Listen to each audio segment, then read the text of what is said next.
তো এই আল্লাহ রাব্বুল আলামিন এই ৬০০০ আয়াত দিয়েছেন, শুধু ওয়াজ করেছেন আর নসিহত করেছেন বিশ্ববাসীর হেদায়েতের জন্য। এই ৬০০০ আয়াতকে আল্লাহ পাক রব্বুল আলামিন ৩ ভাগে বিভক্ত করেছেন। এর এক ভাগের নাম হলো তাজকিরুম বি আলা ইল্লাহ, এর আরেক ভাগের পদ্ধতি হলো তাজকিরুম বি আইয়ামিল্লাহ, এর আরেক পদ্ধতি হলো তাজকিরুম বিমা বাদাল মাউত। যদি বাংলা ভাষায় বলি, এবার বলতে হবে আল্লাহ কুদরতের বিবরণ দিয়ে পরকালের ওয়াজ নসিহত করেছেন। ২ নম্বর, আল্লাহ অতীতের ঘটনার বিবরণ দিয়ে ওয়াজ নসিহত করেছেন। ৩ নম্বর, আল্লাহ পরকালের বিবরণ দিয়ে মানুষকে ওয়াজ নসিহত করেছেন। আমরা যদি ৬০০০ আয়াতকে ৩ ভাগে ভাগ করি, তাহলে বলতে হবে আল্লাহ রাব্বুল আলামিন পূর্ণ ২০০০ আয়াতের মধ্যে আল্লাহর কুদরতের বিবরণ দিয়ে বিশ্ববাসীকে বোঝানোর চেষ্টা করেছেন। আল্লাহ পাক রব্বুল আলামিন পূর্ণ ২০০০ আয়াতের মাঝে অতীতের নবী এবং উম্মতদের ঘটনার বিবরণ দিয়ে বিশ্ববাসীকে বোঝানোর চেষ্টা করেছেন। আল্লাহ তার পরকালের বিবরণ দিয়ে পূর্ণ ২০০০ আয়াতের মাঝে বিশ্ববাসীকে ওয়াজ নসিহত করেছেন। এই ৩ পদ্ধতির তৃতীয় পদ্ধতি হলো আজকের আমার আলোচনার বিষয়বস্তু। অর্থাৎ পূর্ণ ২০০০ আয়াতের মাঝে আল্লাহ পরকালের বিবরণ দিয়েছেন। এই পূর্ণ ২০০০ আয়াত আমার পক্ষে বোঝানো সম্ভব না, তাই আমি শুধুমাত্র কেবলমাত্র আপনাদের সামনে সূরাতুল হাক্কার একটি আয়াত তেলাওয়াত করেছি। ওই আয়াতের সংক্ষিপ্ত তাফসীর আপনাদের সামনে পেশ করার চেষ্টা করব। সম্মানিত সুধী, আল্লাহ পাক রব্বুল আলামিন যাদের অন্তরের মাঝে পরকালের বই দিয়েছেন, তাহাদের পক্ষে একমাত্র সম্ভব এই দুনিয়ার বুকে নেই পথে চলা। যাদের মধ্যে পরকালের হিসাব নিকাশের ভয় নাই, তাদের জন্য এই দুনিয়ার বুকে সৎ পথে চলা সম্ভব নয়।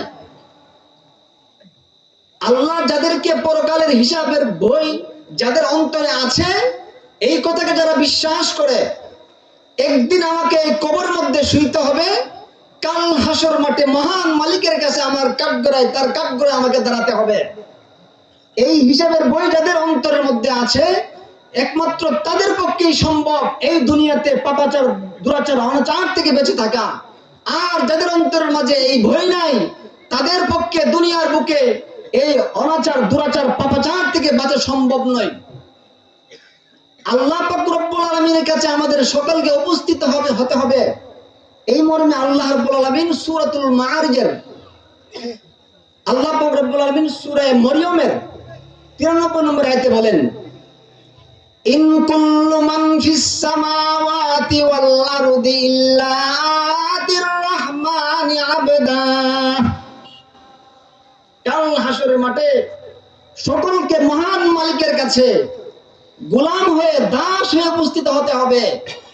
আজকে যারা দুনিয়ার রাজাধিরাজ মহারাজ নিজেকে দাবি করতেছে, তাদেরকে একদিন মালিকের কাছে গোলাম হয়ে দাস হয়ে উপস্থিত হতে হবে। আল্লাহ বলেন আবদা, গোলাম হয়ে তুমি আমার কাছে উপস্থিত হতে হবে।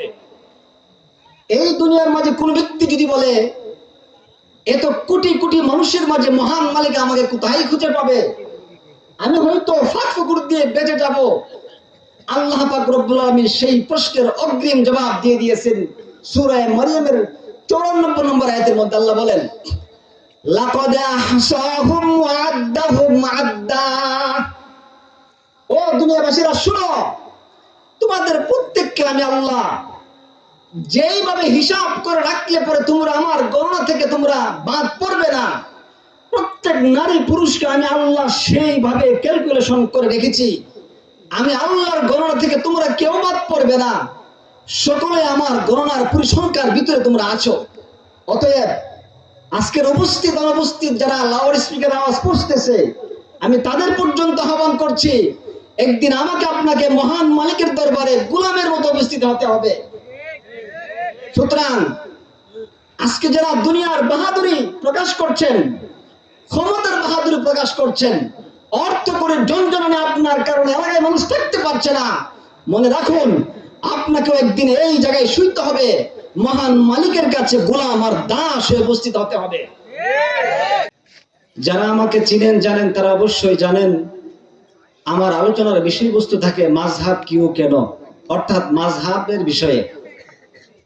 আজকে যেহেতু আপনারা এমন এক জায়গায় মাহফিলের ব্যবস্থা করেছেন, যারা শ্রোতা মণ্ডলী আছেন তারা যদি ডান দিকে তাকান, যারা স্টেজে আমরা যারা আছি আমরা যদি বাম দিকে তাকাই, তাহলে আমাদের এমন একটা বাড়ি আমরা দেখতে পাবো, যে বাড়ির মধ্যে আমরা সকলেই শুইতে হবে।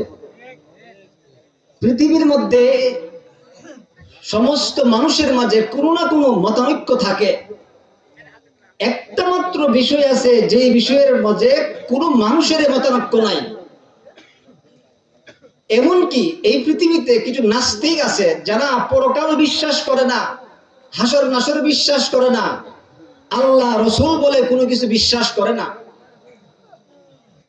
সেই নাস্তিকরা পর্যন্ত একটা কথা বিশ্বাস করে, সেই বিশ্বাসটা হলো এই দুনিয়ার জগতের পরে এমন একটা জগৎ আছে, এই দুনিয়ার মধ্যে সকলে চিরদিন থাকার জন্য আসি নাই, একদিন না একদিন আমাদের সকলকে মৃত্যুবরণ করতে হবে। এই কথাটা মুসলমানরা যেমন বিশ্বাস করে, দুনিয়ার নাস্তিকরা পর্যন্ত বিশ্বাস করে। এই জন্যে আমার আলোচনার বিষয়বস্তু দাঁড় করিয়েছি হাসরের ময়দানের ভয়াবহ অবস্থা নিয়ে। সম্মানিত সুধী, আল্লাহ পাক রব্বুল আলামিন কোরআনুল কারীমের মাঝে এই কোরআনুল কারীমকে অবতীর্ণ করেছেন বিশ্ববাসীর হেদায়েতের জন্য। এই কোরআনুল কারীমের মাঝে প্রসিদ্ধ বর্ণনা অনুপাতে ৬৬৬৬ আয়াত আছে, আর গ্রহণযোগ্য বর্ণনা মতে ৬২৩৬ আয়াত আছে। এই ৬০০০ কম বেশি আয়াতের মাঝে ৫০০ আয়াত হলো বিধিবিধান সংক্রান্ত।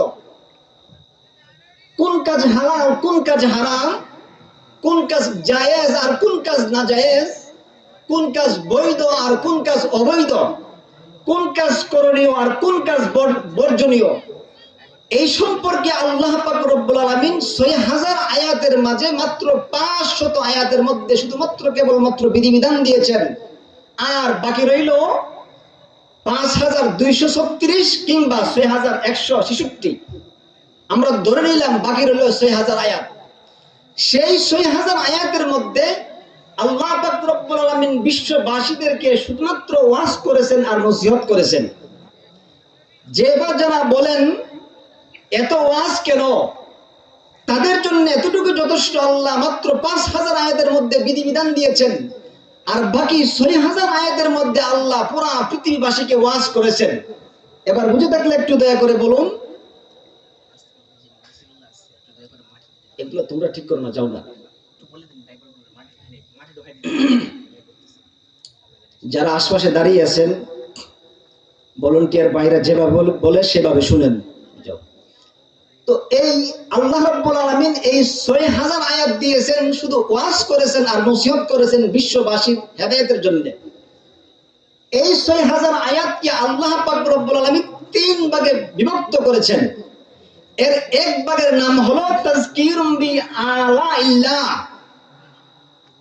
এর আরেক ভাগের পদ্ধতি হলো তাযকিরুম বি আইয়ামিল্লাহ, এর আরেক পদ্ধতি হলো তাযকিরুম বিমা বাদাল মাউত। যদি বাংলা ভাষায় বলি, এবার বলতে হবে আল্লাহ কুদরতের বিবরণ দিয়ে পরকালের ওয়াজ নসিহত করেছেন। ২ নম্বর, আল্লাহ অতীতের ঘটনার বিবরণ দিয়ে ওয়াজ নসিহত করেছেন। ৩ নম্বর, আল্লাহ পরকালের বিবরণ দিয়ে মানুষকে ওয়াজ নসিহত করেছেন। আমরা যদি ৬০০০ আয়াতকে ৩ ভাগে ভাগ করি, তাহলে বলতে হবে আল্লাহ রাব্বুল আলামিন পূর্ণ ২০০০ আয়াতের মধ্যে আল্লাহর কুদরতের বিবরণ দিয়ে বিশ্ববাসীকে বোঝানোর চেষ্টা করেছেন। আল্লাহ পাক রব্বুল আলামিন পূর্ণ ২০০০ আয়াতের মাঝে অতীতের নবী এবং উম্মতদের ঘটনার বিবরণ দিয়ে বিশ্ববাসীকে বোঝানোর চেষ্টা করেছেন। আল্লাহ তার পরকালের বিবরণ দিয়ে পূর্ণ ২০০০ আয়াতের মাঝে বিশ্ববাসীকে ওয়াজ নসিহত করেছেন। এই ৩ পদ্ধতির তৃতীয় পদ্ধতি হলো আজকের আমার আলোচনার বিষয়বস্তু। অর্থাৎ পূর্ণ 2000 আয়াতের মাঝে আল্লাহ পরকালের বিবরণ দিয়েছেন। এই পূর্ণ 2000 আয়াত আমার পক্ষে বোঝানো সম্ভব না, তাই আমি শুধুমাত্র কেবলমাত্র আপনাদের সামনে সূরাতুল হাক্কার একটি আয়াত তেলাওয়াত করেছি। ওই আয়াতের সংক্ষিপ্ত তাফসীর আপনাদের সামনে পেশ করার চেষ্টা করব। সম্মানিত সুধী, আল্লাহ পাক রব্বুল আলামিন যাদের অন্তরের মাঝে পরকালের বই দিয়েছেন, তাহাদের পক্ষে একমাত্র সম্ভব এই দুনিয়ার বুকে নেই পথে চলা।